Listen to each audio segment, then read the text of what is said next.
In this episode, I wind my way to the north, where it reveals incredible bays and stunning roads on the cliff's edge as I explore the north of the South Island. I woke up and got ready before dawn. Quite a nice sunrise this morning. There's a bit of wind around, a bit of cloud. It's New Zealand, so that's expected. So the plan today is just to cruise along the coastlines. Seems like there's lots of beautiful bays, just gravel roads and that through just more isolated spots, a couple of headlands, lookouts, and then eventually make it to Picton, which is where the ferry leaves from.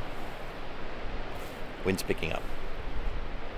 When it goes through those pines, you probably can't hear it, but it just... So that's a plan, so may as well get on the bike and start exploring. The wind wasn't quite gale force, but man was it strong. No sleep, my veins run dry, I'm empty. I can't see, I'm blinded by this concrete. The rough plan for today was to make my way north to a point called French Pass, then make my way back along the coastline to Picton.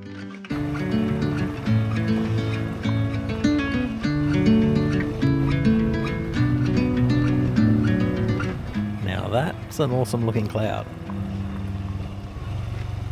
I had made it to the town of Blenheim, where I wanted to get some oil for the chain after riding through the dirt and rain yesterday, and also fuel up for the day. The fuel was easy, but to get chain lube it was $45 as I only had large cans. But a guy named Phil from the Triumph Riders Club overheard that I only needed a little bit of chain lube and said he just lived around the corner and had a can I could use. So a minute later I was over Phil's place where he kindly oiled my chain. And in a few minutes I was away again. And once again, the kindness of New Zealanders just helping out where they can was on display. It seems to be built into the culture, from the guys helping me with the flat tyre, the farmer with giving me directions and advice, and locals going out of their way to show me around this stunning island.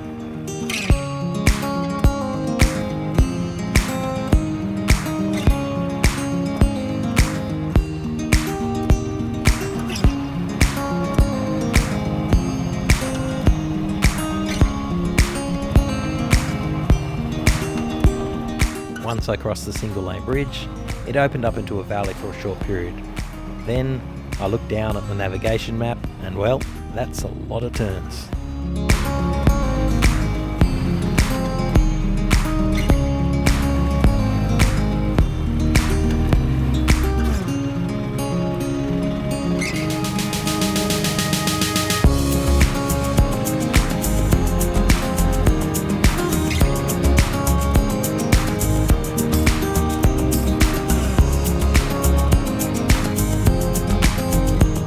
I dropped down into the little town of Okawi Bay.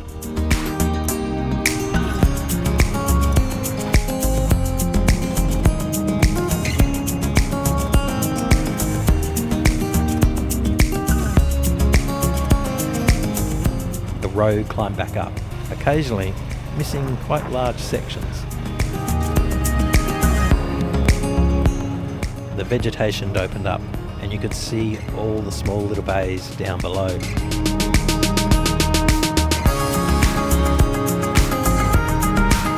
The centre line disappeared and the road narrowed into just a bit wider than a single lane.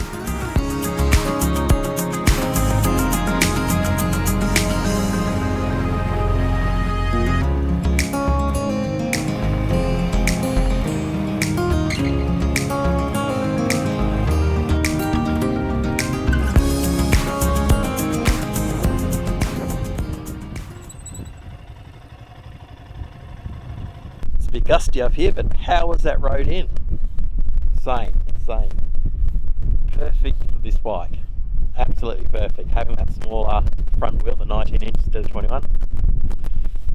There are some gorgeous little bays down the bottom here, and then it goes out to the peninsula, which we'll check out now. Just stunning, quiet country roads. Amazing. The road ahead looked absolutely amazing.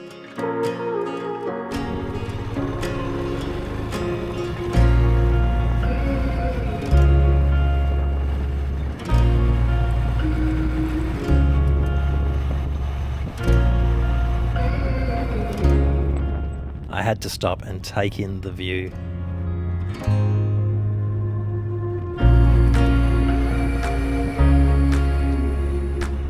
The road ran along the top of the ridge, so you could see down both sides.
I had made it to the bay at the end of the peninsula.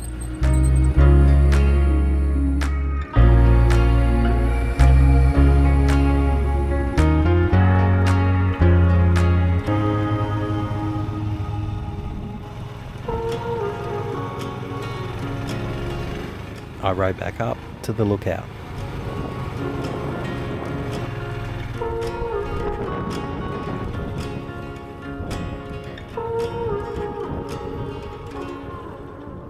Made it to French Pass.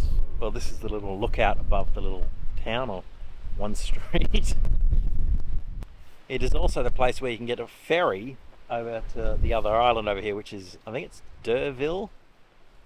Hopefully that's it. But you have to book the ferry that doesn't have a time schedule, and it's a few $100s if it's just by yourself. If you're with a group, I think they go down to $35 each way for a motorbike. Apparently the riding is pretty good over there, but seeing I'm getting on the ferry to the mainland, it's just running out of time. Right now it's all about trying to stay out. It does get a little blowy. It's funny, it's like it'll be okay, and then all of a sudden it'll be massive amount of gusty wind and hold on to your hat kind of thing. Just came down off the lookout to get a bit more protection from the wind down here. So now it's back through a lot of those same roads. I might go and explore. There's a couple of little bays that you can drop into, so I might go and have a look at that first. It's probably a bit more fun when it's not as windy or gusty, but you're just going to be a lot more careful because you do get pushed around a bit. But again, another little gem in New Zealand. Let's go find some more of these little tracks.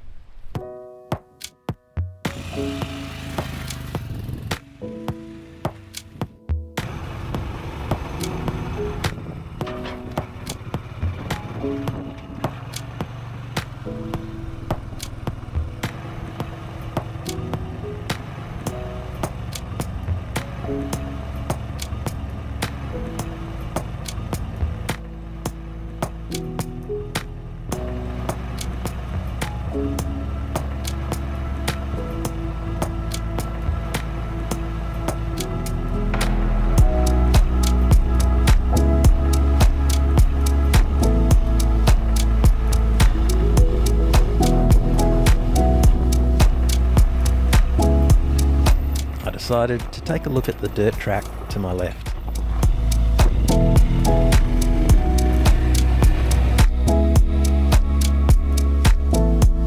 I rode along one of the coolest roads on this trip, winding down the ridge, in and out, following the contours of the hillside, with breathtaking views to my right. What a special place to be able to ride. I rode through the forest on the side of the hill. As I came out the other end, it revealed another stunning bay.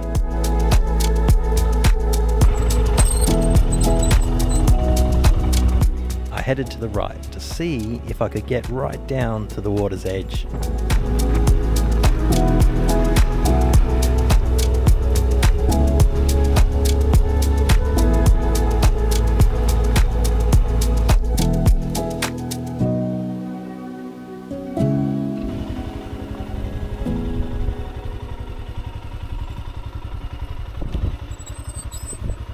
Another spectacular little bay. This one's Sissy Bay, I think it is. How idyllic. Imagine just chilling out here. Little shack. If there was a wave around the front, it'd be even better, but still pretty good. Oh, back up, back out, and enjoy the turns on the way back up. I mean, it's not hard to imagine having a little shack here to get away, chill out, and soak up the fresh air. Just listening to the water lap at the shore.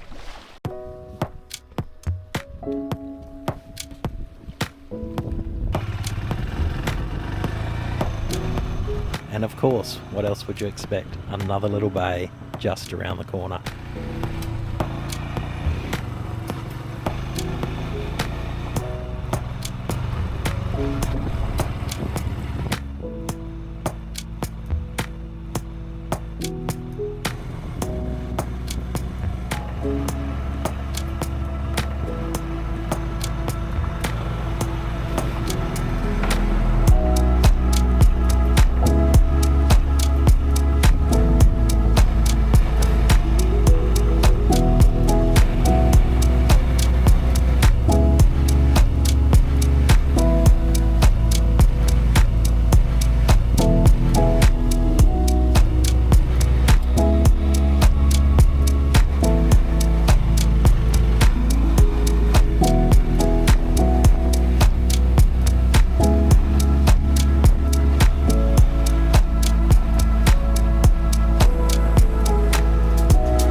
Started to get a bit peckish, and then saw this store had hot food, so couldn't resist myself. Egg and stuff and bacon and all the good stuff. It has got a bit cooler. Oh, bit more to go, but I might go a different direction than the way I came in, along the coastline, so we'll see what that's like. But first, I'm going to eat this. And it was really good.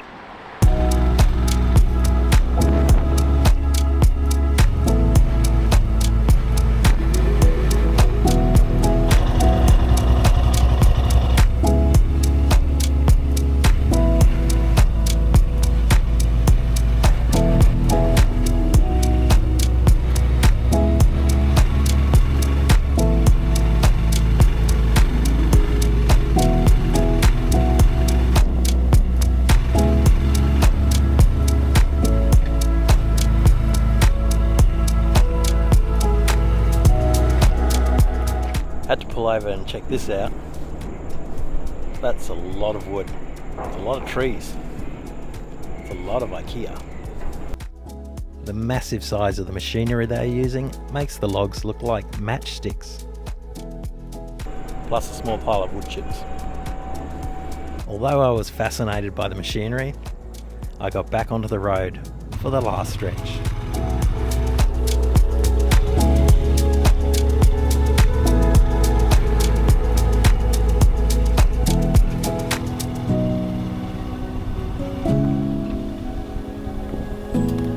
I had made it to Picton. Now that is an epic tree. I wonder if they decorate that at Christmas. I rode into the centre of town and noticed black smoke, which could only be one thing. An old steam engine.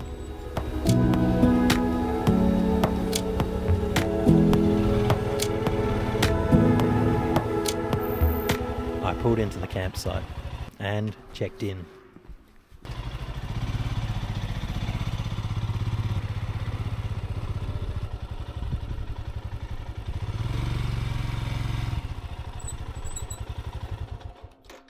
Made it to Picton.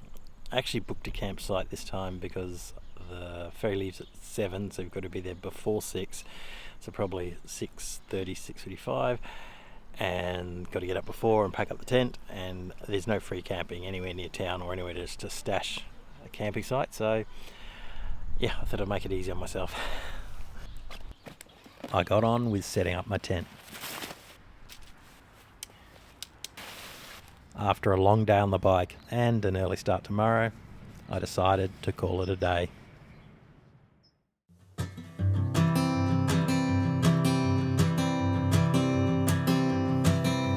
Oh my love. In the next episode, I get on the ferry back to the North Island. I ride past a volcano. I check out New Zealand's most famous surf break. I find some more awesome tracks and end up in a tunnel.